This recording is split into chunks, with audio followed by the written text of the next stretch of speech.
बदला। खेल में इस शब्द का क्या मतलब होता है? शायद किसी को बुरी तरह हराकर या फिर मैदान पर ही हिसाब बराबर करके। लेकिन सोचिए, क्या बदला लेने का कोई ऐसा तरीका भी हो सकता है जो किसी को एक बेहतर, एक महान खिलाड़ी बना दे? आज हम एक ऐसे ही लेजेंड की कहानी में उतरने वाले हैं जिसने खेल की दुनिया में बदले की परिभाषा ही बदल दी। चलिए सीधे चलते हैं साल 1933 में। मैदान पर माहौल एकदम गर्म है। पंजाब रेजिमेंट और सैपर्स एंड माइनर्स टीम के बीच एक जबरदस्त कांटे की टक्कर वाला हॉकी मैच चल रहा है। और इस मैच में एक खिलाड़ी है, ध्यानचंद, जो पूरी तरह से खेल पर छाए हुए हैं। मतलब गेंद तो जैसे उनकी हॉकी स्टिक से चिपक ही गई थी, कोई छीन ही नहीं पा रहा था। अब जाहिर है विरोधी टीम के खिलाड़ी पूरी तरह से फ्रस्ट्रेट हो चुके थे। उनसे गेंद छीनी ही नहीं जा रही थी। और इसी झुंझलाहट में, इसी गुस्से में एक खिलाड़ी ने सारी स्पोर्ट्समैनशिप भुला दी और अपनी हॉकी स्टिक सीधे ध्यानचंद के सिर पर मार दी। चोट लगी और उन्हें मैदान से बाहर जाना पड़ा। लेकिन कहानी यहां खत्म नहीं होती। कुछ देर बाद सिर पर पट्टी बांधकर ध्यानचंद मैदान पर वापस लौटते हैं। वो सीधे उसी खिलाड़ी के पास जाते हैं जिसने उन्हें मारा था।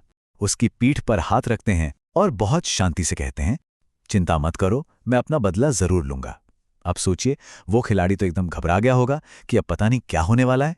और फिर ध्यानचंद ने अपना बदला लेना शुरू किया, लेकिन उनका तरीका दुनिया से बिल्कुल अलग था। कोई गुस्सा नहीं, कोई हिंसा नहीं। उनका बदला था उनका खेल। एक के बाद एक उन्होंने विरोधी टीम पर लगातार 6 गोल दाग दिए। 6! क्या कमाल का बदला था। मैच खत्म हुआ।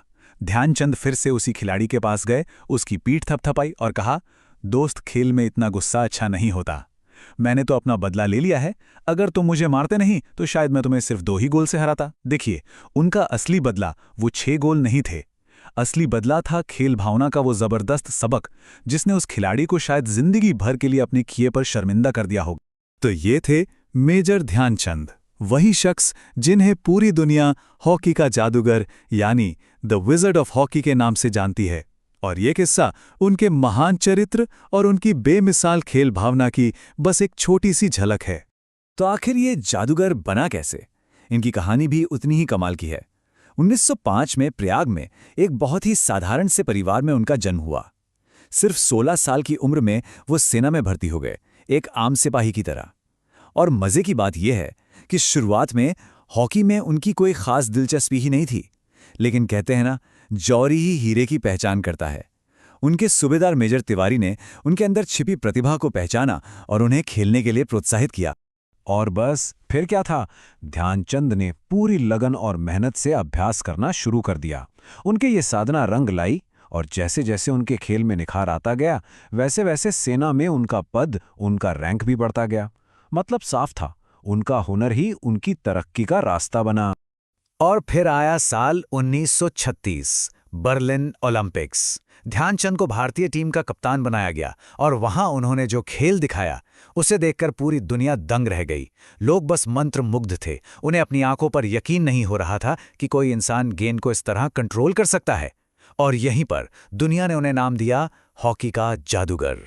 और ये सिर्फ एक निकनेम नहीं था, ये एक पहचान बन गई। ध्यानचंद की कप्तानी में भारतीय हॉकी टीम ने उस ओलंपिक में गोल्ड मेडल जीतकर इतिहास रच दिया। ये वो जीत थी जिसने पूरी दुनिया में भारत का नाम रोशन कर दिया।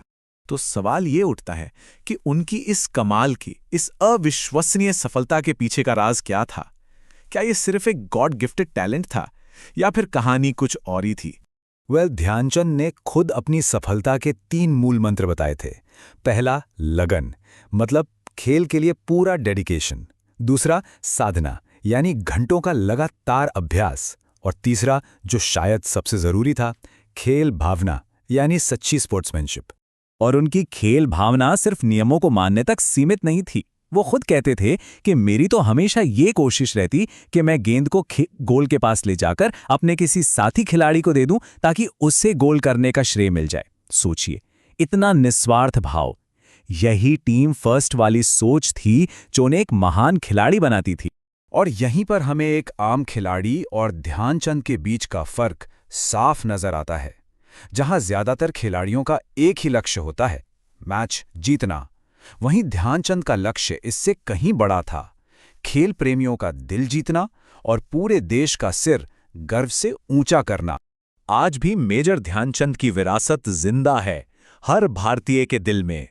उनका जन्मदिन भारत के नेशनल स्पोर्ट्स डे के तौर पर मनाया जाता है। इतना ही नहीं, खेलों में लाइफ टाइम अचीवमेंट के लिए दिया जाने वाला देश का सबसे बड़ा सम्मान खेल रत्न अवार्ड भी उन्हीं के नाम पर है। वो एक ऐसे हीरो हैं जो आज भी लाखों लोगों को प्रेरणा देते हैं। तो मेजर ध्यानचंद की ये कहानी हमें एक बहुत ही जरूरी सवाल पर लाकर छोड़ देती है कि आखिर एक लेजेंड, एक महान खिलाड़ी बनता कैसे है? क्या सिर्फ रिकॉर्ड्स बनाने से, या फिर उस चरित्र से जो मुश्किल से मुश्किल हालात में भी चमकता है? शायद असली महानता इन दोनों के मिलने से ही बनती है।